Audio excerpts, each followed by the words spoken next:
Welcome back, everyone, to the deep dive. Oh, I'm so genuinely excited for today, maybe a little bit nervous too, because we are wading into some really powerful territory. We absolutely are.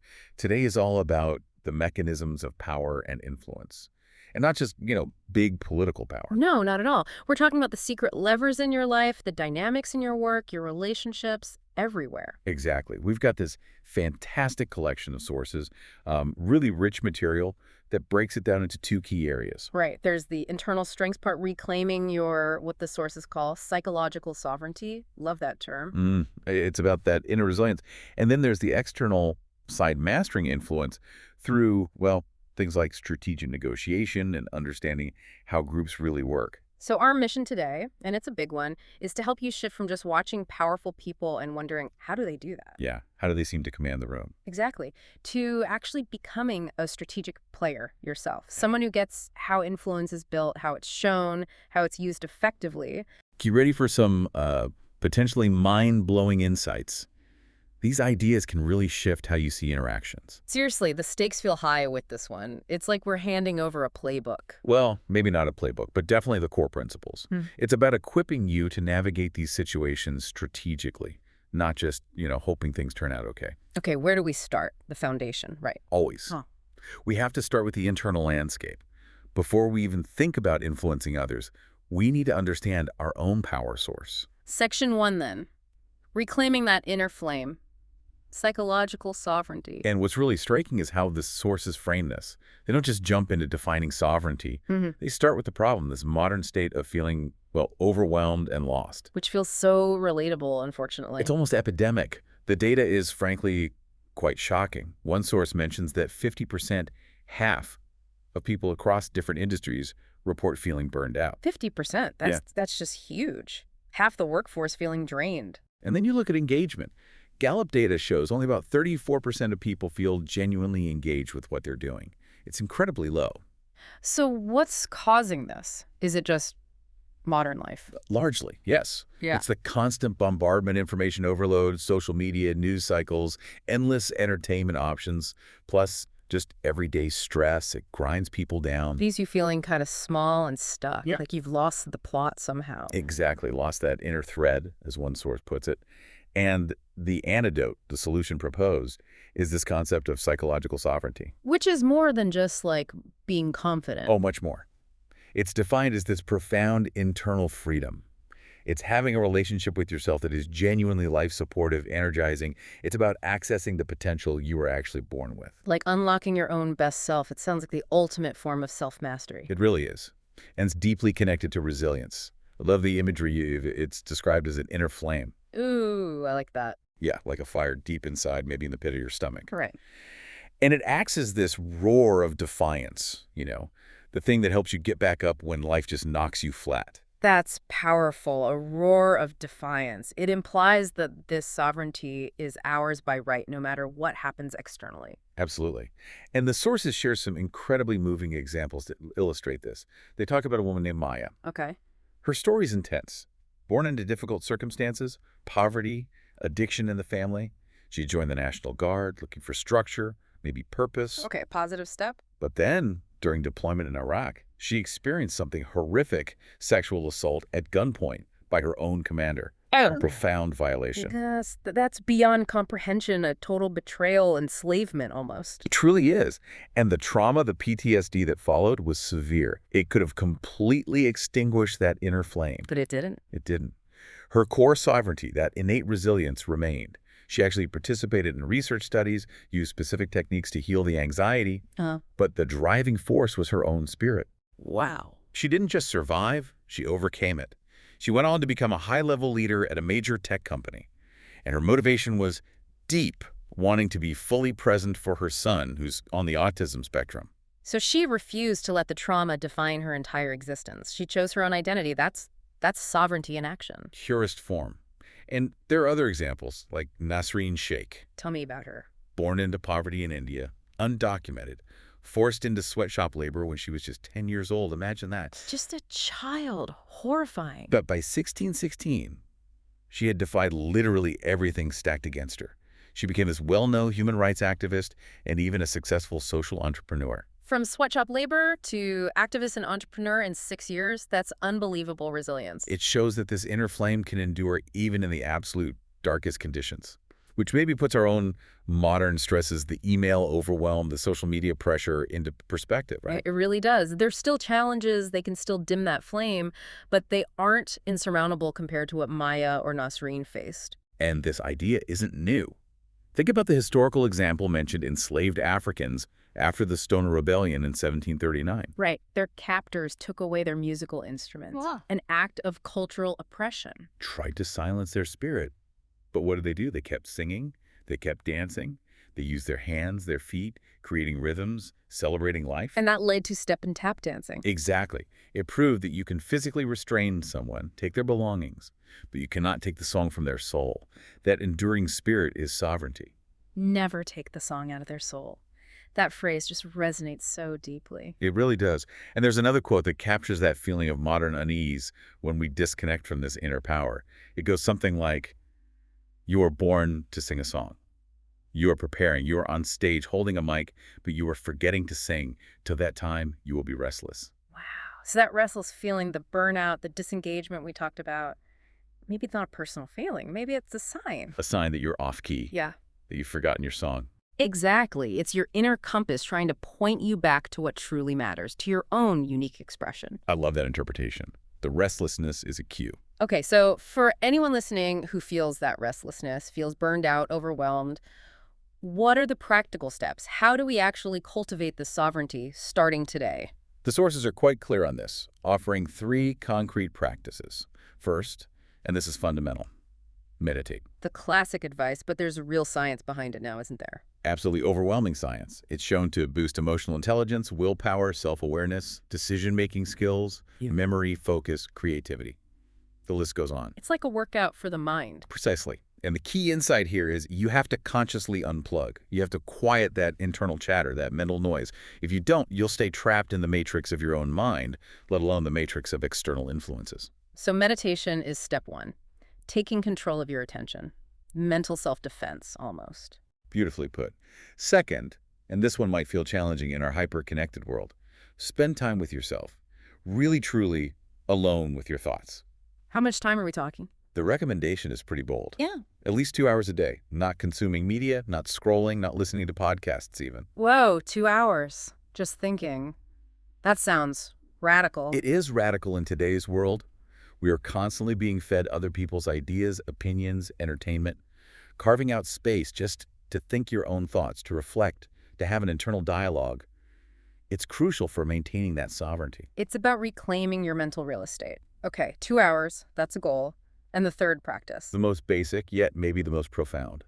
Breathe. Consciously. Breathe. Well, specific techniques. Things like SKY breath meditation, which was mentioned in relation to Maya's healing from PTSD. These practices aren't just about relaxation. They have proven neurobiological effects. And they actually healed the brain and nervous system. Yes, they can rapidly reduce severe anxiety and trauma symptoms. By doing that, they free up your mental energy, clear the fog of stress, and allow you to operate closer to your highest potential. So it starts simple. Meditate, spend time alone thinking, and breathe consciously. That's the foundation for internal power. That's the bedrock. And once you start strengthening that inner core, then you're ready to engage with the external world more effectively. Yeah. Because power isn't just an internal feeling, it's about how you interact with others. Which leads us perfectly into section 2, the illusions of power. This is where we look at groups and the sometimes strange ways influence works. Specifically, this clash between dominance and actual competence. Right. We're shifting from inner mastery to understanding group dynamics. First, let's define our terms again. Influence is simply modifying others' behavior, thoughts, or feelings. Got it. And dominance. For trait dominance. This is a personality characteristic, the tendency to be assertive, forceful, maybe even self-assured to the point of being pushy. Okay, we all know people like that. And here's the first really big, perhaps counterintuitive finding from the research. Trait dominance is a remarkably consistent predictor of who gains influence in groups. Wait, really? So the most assertive person tends to win out? They tend to speak more, they sway decisions more often, and they emerge as leaders more frequently. I think we've all seen this happen in meetings, right? The loudest voice often carries the day. Yeah, definitely. But is it the strongest predictor? According to a huge meta-analysis looking at 85 years of research, trait dominance predicts leadership emergence more consistently than any other factor they studied. More consistently than intelligence. Yes, more consistently than intelligence. Okay, hold on. That completely messes with the idea that the best ideas, the smartest people, naturally rise to the top in a group. It directly challenges what's called the functionalist theory of group influence. That theory basically says groups are rational, Yeah. and they give influence to people who seem most competent to help the group achieve its goals. Like if we need to solve a math problem, we listen to the mathematician, right? That's the logical assumption. But here's the paradox. Trait dominance, that assertiveness, often has little to no actual correlation with the specific skills needed for a task. So the pushy person isn't necessarily smarter or better at the task at hand, whether it's technical, ethical, financial, whatever. Exactly. There's often no link between their dominance and their actual cognitive ability or expertise. Then how? How do they keep gaining influence if they aren't actually the most competent? This is the fascinating part. It's because they act competent. Dominant individuals naturally display behaviors that signal competence to others, even if the substance isn't there. They are masters of appearing capable. The performance of competence. It's an illusion, like the section title says. What kind of behaviors are we talking about? What are these signals? People tend to judge competence based on, frankly, superficial cues. Dominant people just naturally exhibit more of them. Things like using very certain factual-sounding language, even when they're just guessing, speaking up frequently, fluidly, without umming and ahhing too much, making direct eye contact, having relaxed, expansive body language, taking up space, leaning back confidently. So my brain sees someone acting like that, confident, certain, looking me in the eye, and it just assumes they know their stuff, even without proof. That's the cognitive shortcut most people take. It's an unconscious bias towards confidence as a proxy for competence. And there's proof of this, like actual studies. Yes. Study 2 and the sources provides really compelling objective evidence. They had groups work on tough math problems like GMAT questions. Okay, a task with clear right and wrong answers. Exactly. And they found that the dominant individuals in the groups, they offered more initial answers, they provided more information relevant to the problem. So they jumped in first, took charge of the conversation. Right. And because of that behavior, their peers rated them as significantly more competent. Observers rated them higher, too. But here's the kicker. Were their answers actually better? Were they smarter at the math? No. That's the crucial finding. Their answers were statistically no more accurate than the answers from the less dominant group members. Wow. They got this huge boost in perceived competence, way above their actual ability, measured by things like their SAT scores or how many problems they actually got right simply because they acted more competent. They used confidence like currency, and everyone just accepted it. That is quite depressing, actually. It has major implications for group effectiveness, doesn't it? It means groups often fail to utilize their best resources. Because the genuinely skilled people, if they happen to be less assertive, might just get ignored or overlooked. Exactly. Their valuable contributions are lost because the group mistakenly follows the confident postures of the dominant members rather than actual expertise. It's the tyranny of the assertive. Okay, this is huge. We need to be so much more aware of this bias, whether we're leading a team or just participating. Am I listening to the idea or just the confident delivery? A critical question to ask yourself. And recognizing this illusion of competence leads us nicely into Section 3. If we understand these dynamics, how can we strategically wield external power ourselves? We need to get into the mechanics of negotiation. All right, moving from understanding influence to actively shaping it. The sources say negotiation issues have 3 key dimensions we can control. That's right. Framing, linking, and ordering. These aren't just minor details. They are fundamental strategic choices that dramatically shape the negotiation process and its outcome. You choose the game you're playing. Okay, let's break that down. Part A, framing. Defining the battleground. How we talk about the issues. One key technique is shifting from abstract frames to concrete ones. Fights often get stuck on vague, emotional things like respect or professional status. Yeah, things that are hard to pin down or resolve. Exactly. The strategic move is to reframe that abstract conflict into specific, tangible, negotiable sub-issues. Like, instead of arguing about respect, negotiate the concrete details of team roles, budget authority, or project responsibilities. Turn the fuzzy into the factual. Makes sense. Easier to find agreement on specifics. Precisely. Another crucial framing concept is formulas versus details. You absolutely must get agreement on the big picture, the general principle or formula, before you get bogged down in the specific numbers or details. Can you give an example? Think international trade talks. You first need agreement on the principle of free trade, or the concept of fair market access. That's the formula. Only then can you start haggling over specific tariff rates or import quotas. Those are the details. If you start with the details, you'll likely derail the whole thing. Get the conceptual buy-in first, formula first, detail second. Got it.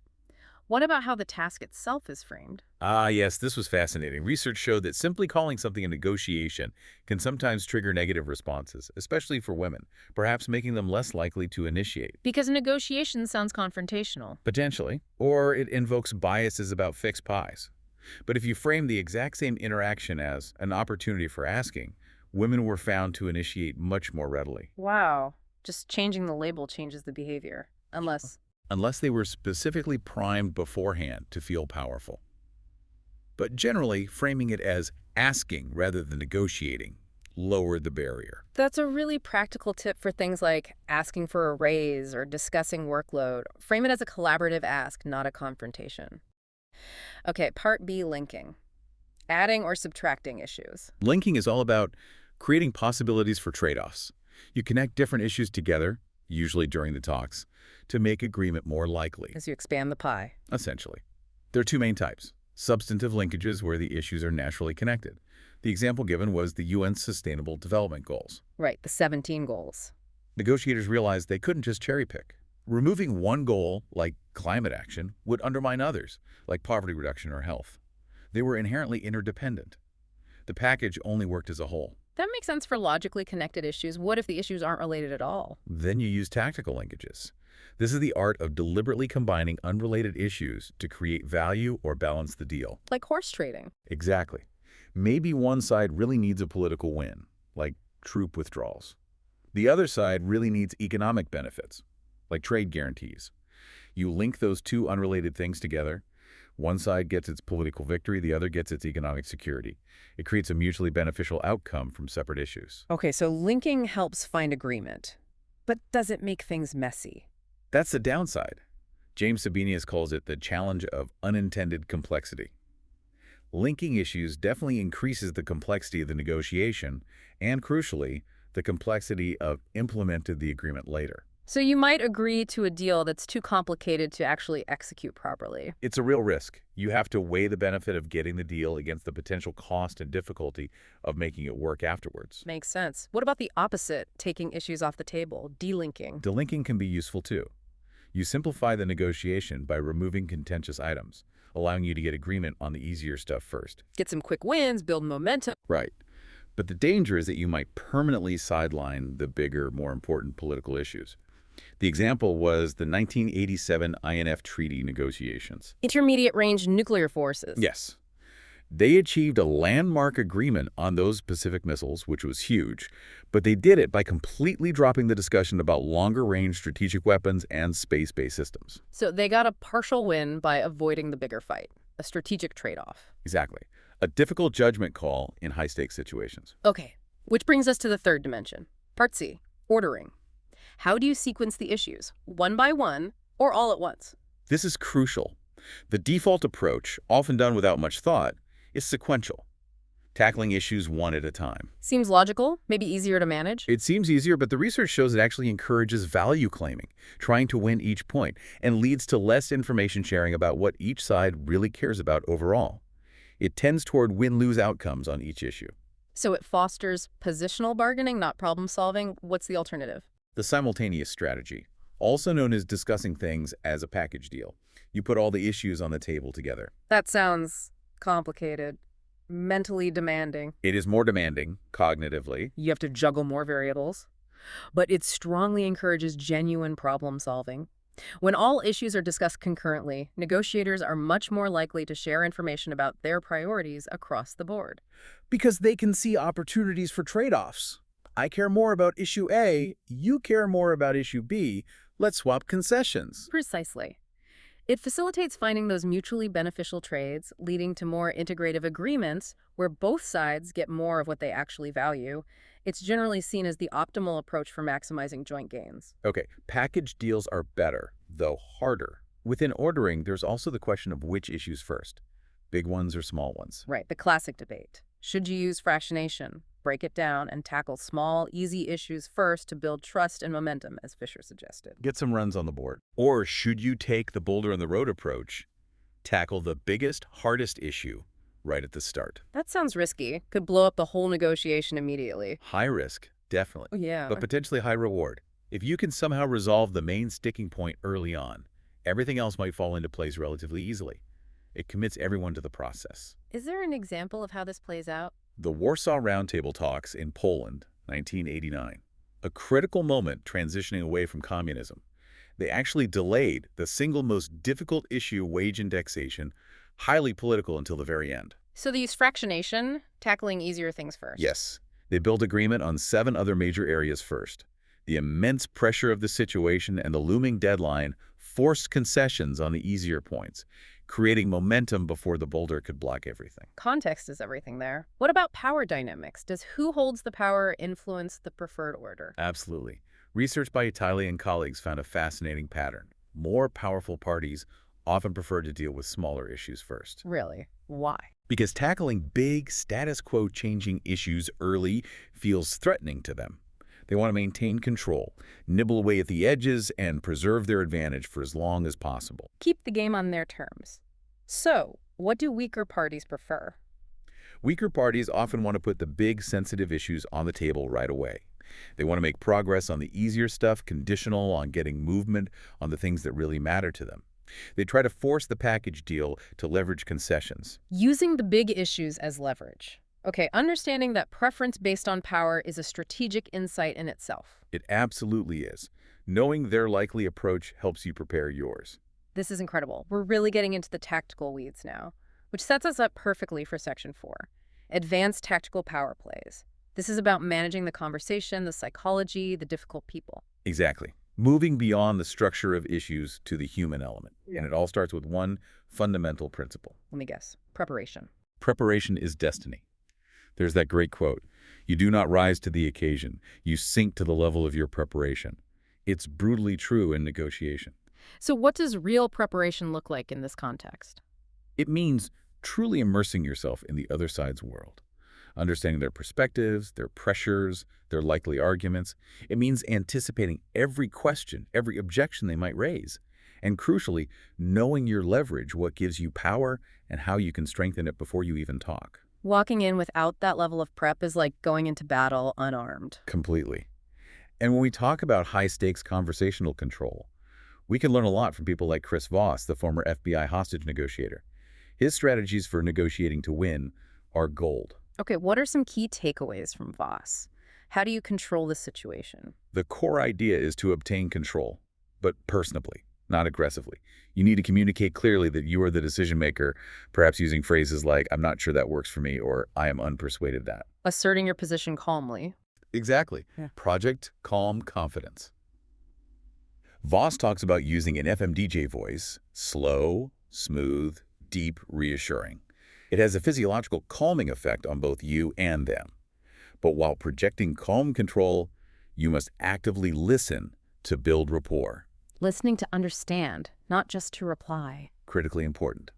And a key technique is labeling their emotions, saying things like, "It sounds like you're feeling concerned about X," or "It seems like you're hesitant about Y." Acknowledging their feelings without agreeing with their position. Precisely. And notice you never use I when labeling. You don't say, "I understand you feel." You say, "It sounds like," or "It seems like."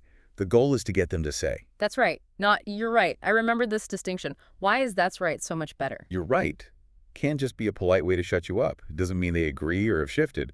But when someone says, "That's right," it signifies genuine acknowledgement. They feel heard and understood at a deeper level. That's when you know you've made a connection and gained traction. That's a subtle but incredibly powerful shift. Okay, so you build rapport, you label emotions. How do you handle their actual positions, especially if they make an outrageous opening demand? First rule, anchor yourself and withstand the first shot. Don't react immediately. Don't make a counteroffer right away. Just absorb it calmly and constantly emphasize fairness as your benchmark. Okay, don't flinch. Then what? Use calibrated questions. These are open-ended how or what questions designed to make them solve your problem or reveal the unreasonableness of their position without direct confrontation. Like, Classic examples, how am I supposed to do that? Or what are we trying to accomplish here? Or how can we make this work? It puts the onus back on them. forces them to justify their position or find a solution that accommodates you. Brilliant. And another crucial, often underused tactic, use silence. Let it hang there after they speak or after you ask a calibrated question. Ugh, silence is so uncomfortable. The urge to fill it is immense. It is. But that discomfort works on them too. Gives them space to think, to reconsider, maybe even to make a concession just to break the tension. Let silence do the heavy lifting sometimes. Master the pause. Okay. These are great conversational tactics. What about shaping their thinking more broadly, the cognitive side? This is where you become a decision architect. You leverage insights from behavioral economics, recognizing that people aren't purely rational. We're full of biases and mental shortcuts. Exactly. And as a negotiator, you can structure the choices, frame the options, and set defaults in a way that gently nudges them toward your preferred outcome. Framing is incredibly powerful. How you present a choice often determines the decision. Okay, so which specific biases are most useful to understand and maybe leverage ethically? Two big ones are loss aversion and the status quo bias. Loss aversion, the idea that we hate losing more than we like winning. Precisely. Psychologically, the pain of a loss is roughly twice as powerful as the pleasure of an equivalent gain. So framing your proposal in terms of what they stand to lose if they don't agree is far more motivating than framing it just as a potential gain. Make them feel the risk of inaction and status quo bias. That's our inherent preference for things to stay as they are.